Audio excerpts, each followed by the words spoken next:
Et nous revoilà, bonjour à toutes, bonjour à tous, ça va Jacqueline? Bonjour Jean-Claude. Jacqueline Rosset, la Treille à Moncheron, vous avez l'habitude maintenant, nous en sommes à notre... À la 11e, si je sais compter.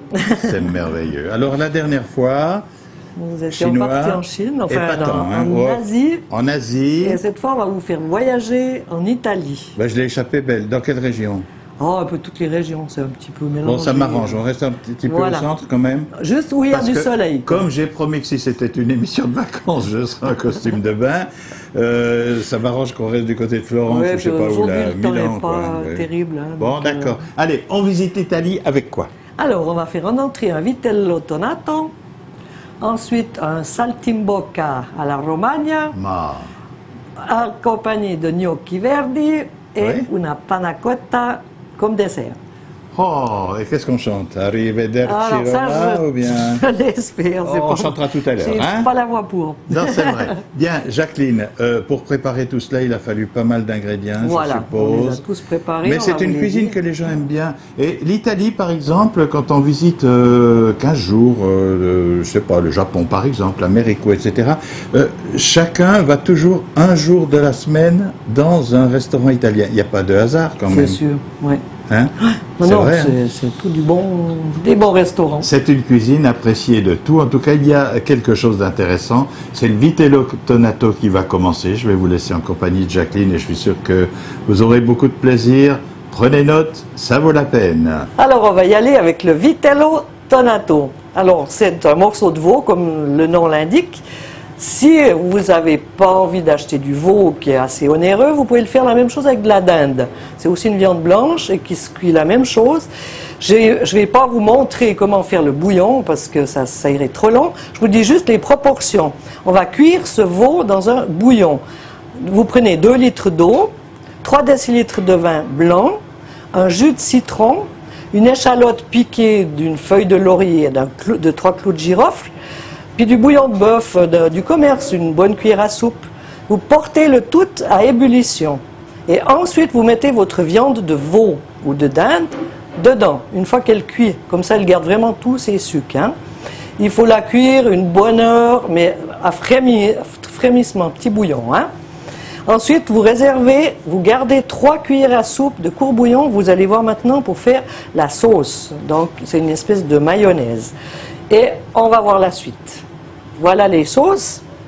Alors pour la mayonnaise, on va prendre 2 jaunes d'œufs, une bonne cuillerée à café de moutarde, de l'huile d'olive et de l'huile de tournesol. Je ne mets pas d'olive parce que ça fait un petit peu lourd quand même. Hein. Et puis on va pas trop assaisonner, parce qu'il y aura juste un peu de poivre, parce qu'il y aura les anchois qui vont venir se mettre dedans avec le thon, 200 g de thon. Donc ça fait une petite boîte, il reste 155 grammes égouttés, une petite boîte d'anchois, et puis quelques capres. Ça, on va tout mixer hein, par la suite. Mais maintenant, on va faire notre mayonnaise. Puis on a gardé quand même 3 cuillères à soupe de bouillon pour qu'elle ne soit pas trop épaisse, notre mayonnaise. Alors on va commencer notre mayonnaise. On va pouvoir laisser ça là. Là, par les jaunes d'œufs, 2 jaunes. Hein. C'est vraiment à la base une mayonnaise normale. La moutarde. Et comme je vous avais dit dans une des premières émissions, on tourne les deux choses et on laisse 30 secondes, 1 minute. Pourquoi? Parce que ça va lier l'œuf. Et la mayonnaise va prendre, comme on dit. On risque plus de rater une mayonnaise. C'est un tout petit truc. Et c'est génial. Là, je mets un petit peu de poivre quand même. Voilà, mais je ne sale pas pour le moment à cause des anchois. Après, on peut toujours rectifier l'assaisonnement. Puis comme on aura aussi le bouillon qui est assaisonné, on y va gentiment. Alors, d'abord l'huile de... C'est égal la qui est en premier. Hein. Mais on fait tout lentement pour commencer. Là, c'est une mayonnaise classique. Si on fait toi l'huile d'olive, je trouve que c'est un petit peu plus écœurant. Hein. Les Italiens vont me dire « Non, non, non, fais-toi l'huile d'olive ». Mais moi, je suis un peu plus réservée. J'aime mieux mélanger les deux. L'huile de tournesol est un peu plus neutre. Et là, maintenant, vous voyez la belle couleur de l'huile d'olive. qui va donner une petite couleur un peu verdâtre à notre sauce. Vous voyez qu'elle prend bien. Puis ça va recouvrir après la viande. Et voilà, la mayonnaise est prête. On met encore un tout petit peu de jus de citron. Hop. Une cuillère à soupe, hein, ça suffit. Voilà, pas que ça soit trop amer. Et puis maintenant, on va passer donc notre thon, les anchois, les capres et puis le petit bouillon au mixeur. Alors on passe un peu plus loin le mixeur, on met le thon, on met tous les anchois, les capres. Bon, alors si vous n'aimez pas du tout le goût de l'anchois ou vous trouvez ça trop salé ou comme ça, eh ben vous n'en mettez pas.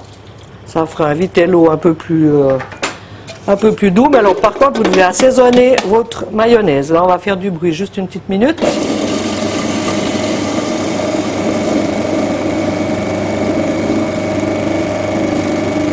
Faut que ça soit bien mixé, hein. On va remettre un peu au milieu, comme il n'y a pas beaucoup de liquide. Et puis on va passer directement la mayonnaise dedans. Voilà. Est-ce que l'on peut mixer avec le robot à main? Tout à fait, oui. C'est même, oui, je pense que dans les ménages, il y a plus facilement un robot à main.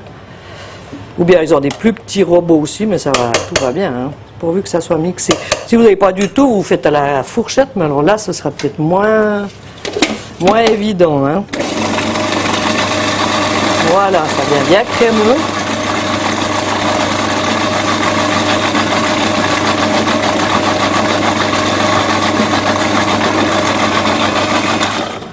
On va voir ça. Et voilà. Comme ça, c'est nickel. Voilà, on va la remettre dans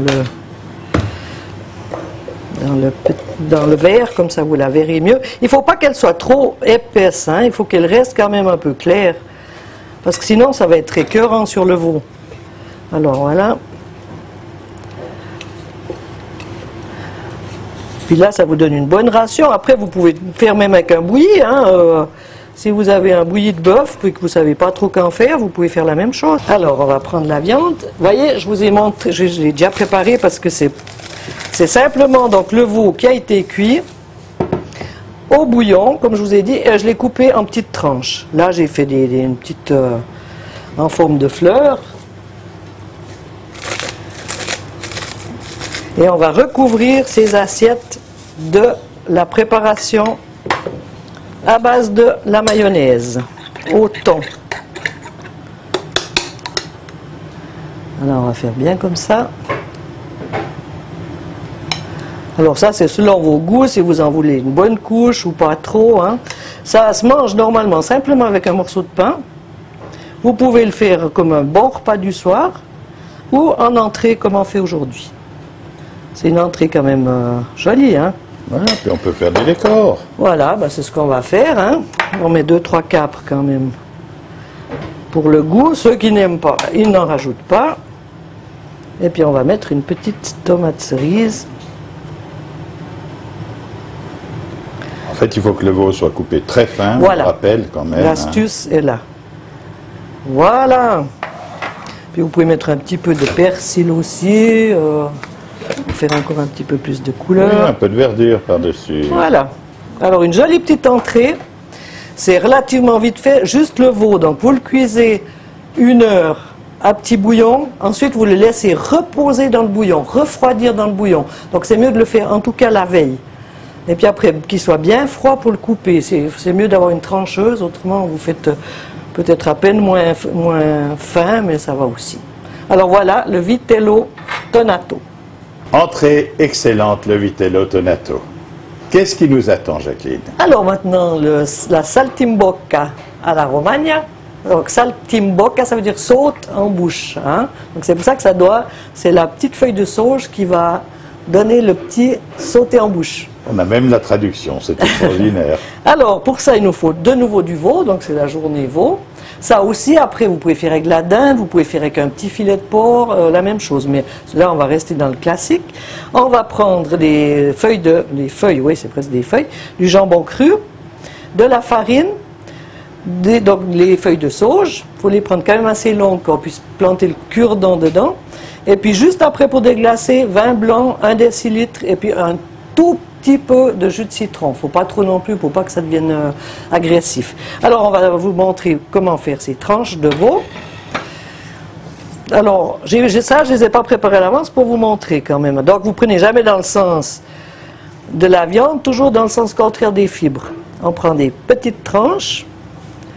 On fait quelques tranches, on va en faire 3. Hein, pour vous montrer. Alors, en principe, on en fait 2 par personne. Hein. Alors, un petit truc pour les aplatir, vous mettez du plastique, la tranche et de nouveau du plastique. Ça, je vous l'ai montré pour faire les cordons bleus. Alors, on vous le remonte pour ceux qui n'avaient pas vu. On fait un peu de bruit. Et voilà. Comme ça, il faut des fines tranches. Hein. On fait ça 3 fois. Puis en plus, ça rend le veau plus tendre. Voilà, il paraît que ça attendrit. Voilà. Effectivement, un boucher m'a fait ça l'autre jour et il m'a dit ça attendrira l'escalope. Elle est obligée là. Après être bien battue. Alors voilà, on va prendre nos 3 tranches. On met dessus chaque tranche la tranche de jambon cru. Donc là, le jambon, il va assaisonner hein, cette viande. C'est pour ça qu'on ne va pas l'assaisonner du tout. Et dessus, on va mettre nos petites feuilles de sauge. Feuilles de sauge.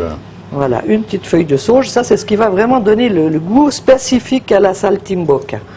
Et on va juste, comme ça, avec un cure-dent, que ça tienne. Hein. Il n'y a rien de compliqué. Vous percez la viande, les deux, la viande, le jambon et la feuille de sauge. Voilà, alors contrairement au cordon bleu, là on n'a pas de fromage, hein, on est d'accord. Voilà, hein. ouais. Comme ça, simplement. Hein. Puis ensuite, on passe juste un peu dans la farine, le tout. Et pourquoi dans la farine? Justement pour pas que ça sorte le jus. Et puis ça va venir un peu plus croquant, comme ça doit sauter en bouche. Tout à fait. Mais alors on enlève bien, hein. On ne va pas laisser une couche de farine, c'est juste vraiment pour sécher la viande. Hein. Et puis pour que ça se rôtisse bien. Voilà, j'ai même fait des tranches assez épaisses, hein. On peut les faire même plus fines si vous voulez. Et comme ça, une par personne, ça va même suffire. Après une bonne entrée comme on a fait là, je pense que... Voilà. Alors ça, c'est prêt. Maintenant, on va passer de l'autre côté, on va les rôtir. Alors, il faut d'abord rôtir côté neutre. Hein. Oui, de l'autre côté voilà. de la feuille de sauge. Ouais. Comme ça, la feuille de sauge, elle sera au dernier moment rôtie. Est-ce qu'il faut rôtir des deux côtés le même temps? Des deux côtés le même temps? Oui. Ah oui, tout à fait. Environ 2 minutes. Voilà.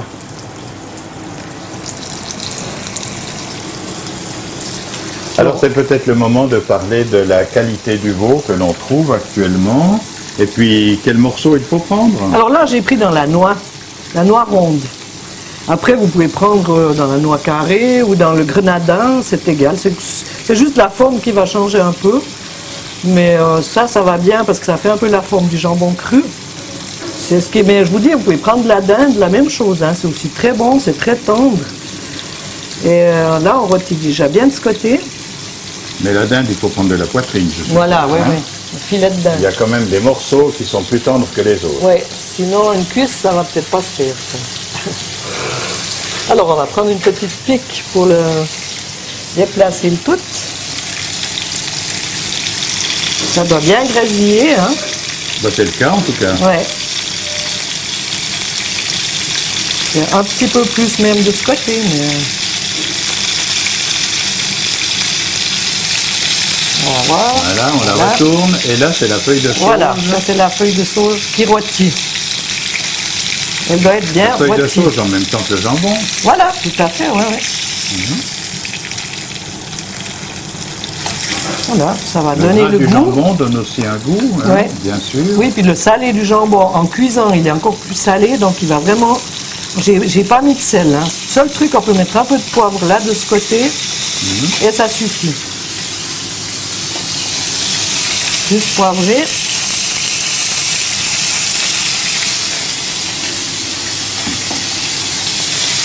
Et la dinde, c'est la même cuisson, hein, c'est même un petit peu moins.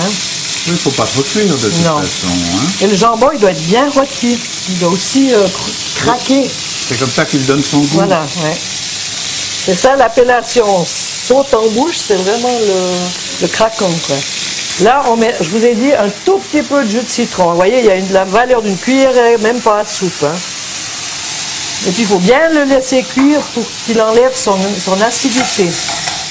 Et ça va donner juste un tout petit peu d'acidité et de jus dans le plat. Et là, maintenant, voilà, le vin blanc. Ben, ce sera cuit après. Hein. Après, c'est bien, c'est cuit. Puis après, vous laissez reposer un petit peu avant de le manger. Et c'est parfait. Là, maintenant, vous laissez bien évacuer le surplus de jus. C'est juste pour napper un petit peu la viande au dernier moment. On fait tout simple. Là, c'est pour la viande, voilà. Bien sûr. Maintenant, il y a les accompagnements. Maintenant, on va faire les gnocchis verdis. Donc, contrairement aux gnocchis traditionnels avec la pomme de terre, on va faire les gnocchis farine, ricotta ou sérac. Chez nous, on trouve encore plus facilement le sérac, qui est très bon aussi. Et des épinards hachés. Donc, j'ai déjà acheté les épinards hachés congelés, comme ça, c'est plus simple. Vous pouvez les acheter frais. Là, alors, voilà. Ensuite, il nous faut de la muscade, du sel et du poivre, 2 œufs entiers cette fois, du parmesan 150 grammes, et ça c'est après pour faire juste une petite sauce, enfin un petit beurre et parmesan dessus. Mais pour maintenant, on va employer, là il y a une petite astuce aussi, pour les épinards, je les ai laissés décongeler comme ça, et puis comme ça on peut enlever déjà le maximum de jus. Parce que ce qu'il faut pour les gnocchis, c'est qu'ils soient le plus secs possible. Hein. Ça, c'est très important. Alors, c'est pour ça qu'on va les cuire assez longtemps pour évaporer tout le liquide. Oui, alors on répète, les épinards étaient congelés. Ils sont à la crème aussi, ceux-ci, ou bien non, pas forcément. Non, pas là, ils sont mais voilà, c'est comme on veut. Hein. Mais là, ils sont un petit peu à la crème, mais j'ai pas pris trop de crème non plus, parce que ça redonne du jus. Hein. Tout à fait. Alors là, on va pousser un peu nos ingrédients et on va se mettre là sur le plan de travail. Alors, on commence par les épinards. On met directement avec les 2 œufs. La ricotta, donc là, c'est du sérac hein, qu'on va couper. Puis qui va se mélanger avec... Donc, il y a 300 grammes. Hein, je ne sais pas si je l'ai dit. Non. Il y a 300 grammes d'épinards, 300 grammes de sérac, 2 œufs. Il y aura 150 grammes de farine. Et après ça, la farine, vous voyez en cuisant... Quand vous aurez cuit votre masse, si c'est assez sec, hein, parce qu'il faut que ça soit bien sec, vu qu'après on va les cuire dans l'eau. Hein. On va prendre une fourchette, ça aille mieux pour diluer. Voilà. Il faut bien écraser juste la ricotta ou le sérac. Hein. Mais ça va aussi se mélanger après, ça ne va pas de problème. Alors ça, on peut assaisonner. C'est les poivres.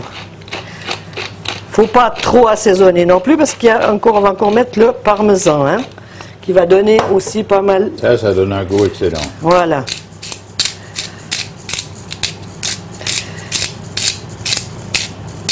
Comme ça. Et puis le parmesan, 150 grammes alors. Non, c'est pas ça, 50 grammes. Je disais c'est la farine, 150 grammes. On mélange tout puis on va aller chauffer ça. Puis après seulement, on mettra la farine.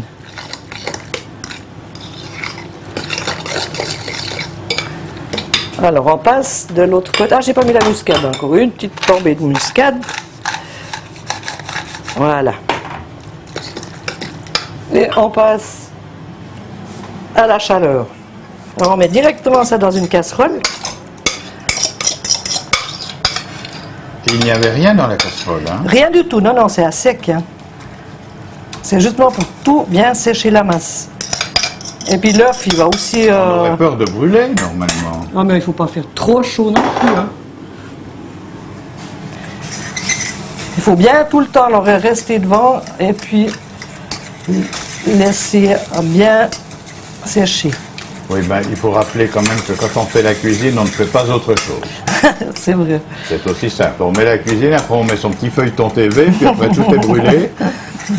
Oui, c'est pas ce qu'il y a de plus agréable. C'est hein. pas tout à fait comme ça qu'il faut procéder. Non. Alors là, on va laisser chauffer, puis après, on rajoutera la farine. Mais il faut d'abord que ça cuise un peu pour que la farine puisse agir. Alors, je rappelle, là, on a mis 300 g d'épinards, 300 g de ricotta ou sérac, 50 g de parmesan, sel, poivre et muscade. Un petit peu de noix de muscade et 2 œufs. 2 œufs entiers. Maintenant, on va rajouter la farine en bloc. Ça va avoir quel effet? Alors, ça va sécher, puis ça va faire des pâtes, si on veut. Hein? Parce que des pâtes sans farine, c'est pas des pâtes. Alors, les gnocchis, c'est quand même une sorte de pâte. Et là, vous voyez, on voit tout de suite la différence. Ça sèche. C'est bien de nous le montrer. Hein, mais oui, c'est pour ça. Ça, j'étais obligée. Je suis persuadé que beaucoup de gens font leurs gnocchis eux-mêmes. Des Italiens peut-être, non? Oh, surtout, oui. Des Italiennes plutôt. Mais quoique les jeunes se mettent beaucoup à la cuisine. Je reçois beaucoup de courriers de jeunes et ça me fait très plaisir. Parce qu'ils me demandent des petits trucs, des petits détails. C'est là qu'on voit qu'ils sont très intéressés. C'est pratiquement sec ça maintenant. Hein? Pas encore tout à fait. Non, pas suffisamment. Puis après, alors normalement, on les laisse, on va laisser reposer la masse, qu'elle soit froide. Là, on n'aura pas le temps, mais ça fait rien. Je vous montrerai ce que ça donne. D'accord. Et on laisse reposer la masse, qu'elle soit bien ferme quand elle a refroidi. Donc, c'est tous les trucs que vous pouvez faire la veille. Hein. Et puis après, je vais vous montrer comment on les fait en navette. Voilà, là, on va arrêter. Et on revient à notre plan de travail. Voilà la masse, qui est déjà plus compacte. Hein, et une fois froide, alors elle sera bien compacte. Alors, je vais vous montrer juste comment faire les petites navettes. J'ai pris la cuillère, évidemment. Il manque toujours une petite cuillère, un petit couteau, le poivrier, mais je les ai employés. Alors, voilà. Vous faites avec... Bon, je vous dis, elle est chaude, là, elle ira moins bien. Hein. Oh, c'est chaud en plus. Alors, vous prenez avec 2 cuillères, vous faites des petites navettes. Comme ça, 2-3 fois. Et vous les mettez soit sur un papier film, soit sur une assiette. Ça, je vous en fais juste 2-3 pour montrer. Oui. Il faut bien 2 cuillères la même grandeur. Hein. Oui. Après, quand c'est froid, vous pouvez faire des petites boulettes si vous préférez, si vous avez plus de peine à faire des navettes. Voilà. Vous faites la grandeur que vous voulez. Comme ça, vous avez des petites navettes. Alors, je vous dis bien, normalement, vous laissez refroidir la masse pour après la cuire dans l'eau. Alors voilà, nos petites navettes sont prêtes. Donc là, elles ont eu le temps de bien refroidir. On les a faites il y a un jour. Hein. Et maintenant, on les met dans... Vous voyez, elles sont bien compactes. On les met dans l'eau bouillante, là, alors. Hein. L'eau bouillante, salée. Il faut mettre beaucoup d'eau. Hein. Et puis, on les met une à une. On peut en mettre une dizaine à la fois, il n'y a pas de problème, vu qu'elles sont bien sèches. Si elles ne sont pas bien sèches, elles vont se défaire, donc c'est pas la peine. Hein. Moi, je vais mettre comme ça. Ça ne colle pas en général. Ça ne colle pas, ça revient. Alors, quand ça remonte à la surface, c'est que c'est cuit. Alors, voilà. On va les reprendre. Il faut les laisser juste éponger un petit peu, hein, pas qu'ils soient trop mouillés, pour les passer dans le beurre. Comme ça, prenez avec une écumoire, tout simplement. Hein. Bien, si vous avez tout fait en une fois, vous les passez directement dans une passoire. Voilà, ça c'est fait. Et maintenant, on va les passer au beurre presque noir, hein, juste pour les saisir. Attention de se brûler.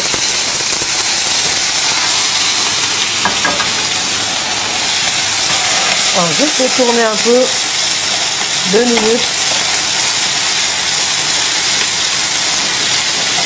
Voilà, ça donne quand même aussi une petite pellicule autour. Et après, vous faites avec une autre portion la même chose. Donc, ils sont d'abord cuits dans l'eau. D'abord à sec, après dans l'eau, Voilà. Et ensuite on les fait juste revenir au beurre. Oui, il y a 3 cuissons en fait, 3 parties quoi. Voilà, et puis ensuite on va quand même enlever un peu le beurre parce qu'on va pas manger plus beurre. Hein. qu'on prône pour des cuisines légères. Oui, d'accord, alors là, au cas particulier. Bon, il y a eu que la dernière partie au beurre. Hein. Tout à fait. Non, mais le beurre, il reste quand même beaucoup dans la casserole. Hein. On les met comme ça. Allez, gnocchi Gnocchi verdi. verdi.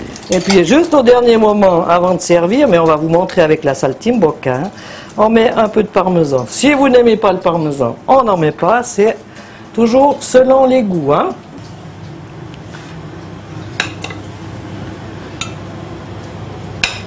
Comme ça, on lui met en étoile. Alors après, vous les mettez, vous en mettez combien vous voulez. Hein, ça, c'est selon les appétits. Oui, bien après, déjà, le vitello tonato, n'est-ce pas? Voilà, je trouve que c'est... Et puis, notre petite viande et son jus. Oups, il est encore vivant, celui-là. Voilà. Et puis, on met juste un petit peu de jus. Oui, ce ne sera pas trop sec comme ça. Voilà.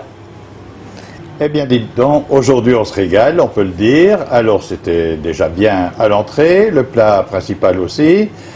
Oh, il me reste juste un petit peu de place encore. Encore un petit peu de place. Alors, on va pas les faire trop grandes. Alors, on va faire la panna cotta, donc ça veut dire crème cuite.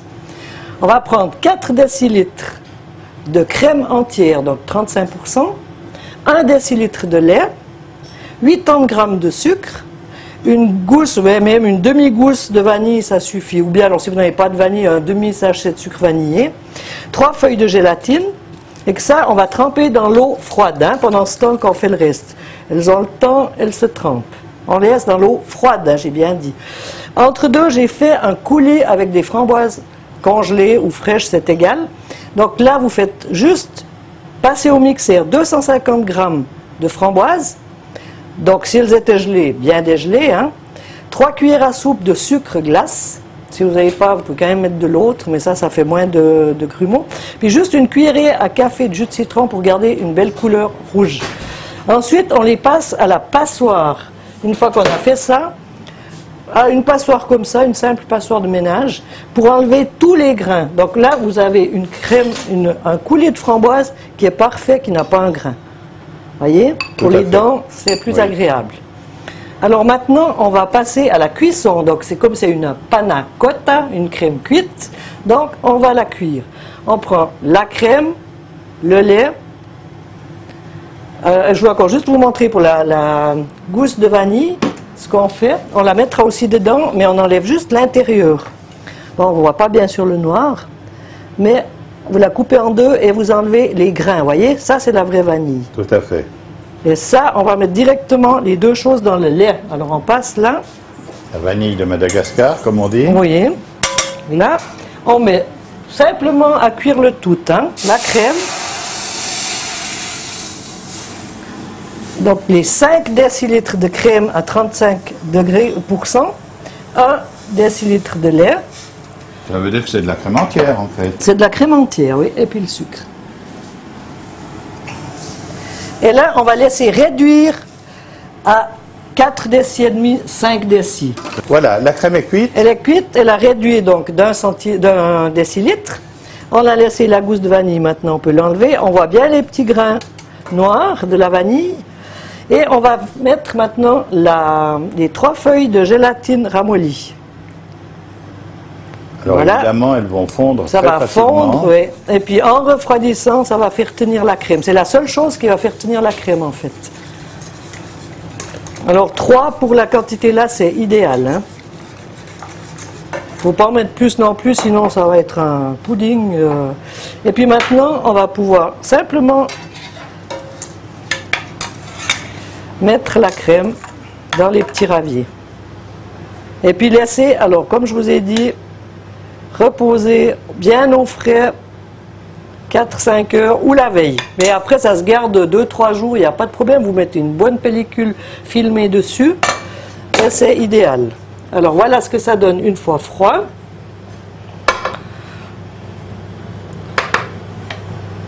Voilà, par la magie de l'histoire et on va les démouler, on va essayer, hein, parce que... Alors évidemment, ça peut, malgré bien qu'il soit beurré, ça peut quand même rester un peu collant. Alors c'est pour ça que oui, j'ai bien, je sais pas si je l'ai dit, hein, bien beurrer chaque moule.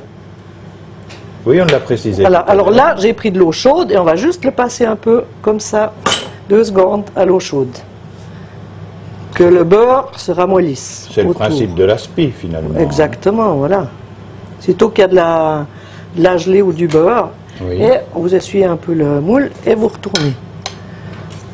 En principe, il doit se défaire tout seul. Voilà. Merveilleux. Voyez les petits points de vanille comme c'est beau?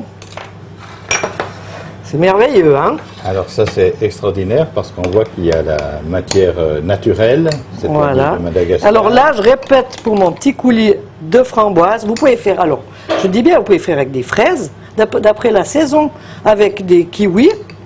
Et ensuite, donc, vous passez simplement les framboises au mixeur avec les 3 cuillères à soupe de sucre glace, 1 cuillère à café de jus de citron, et vous les passez après au tamis, hein, pour pas que vous ayez que des grains qui sont assez désagréables. Et puis là, on va faire notre petit... On va quand même en mettre un petit peu pour que ça soit beau, hein. Voilà, et puis juste comme ça, pour la déco. Et quelques petites framboises pour faire joli du côté où il n'y en a pas.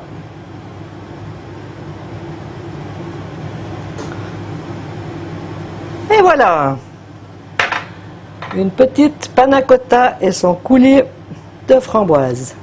Et viva Italia. Aujourd'hui c'était la fête aussi, hein? Oui, Moi, c'est le toujours soleil la dans fête. les assiettes. À la Treille, c'est toujours la fête. Vous savez que vous pouvez commander les recettes, voilà l'adresse, les coordonnées. C'est facile, hein? Jacqueline vous les envoie.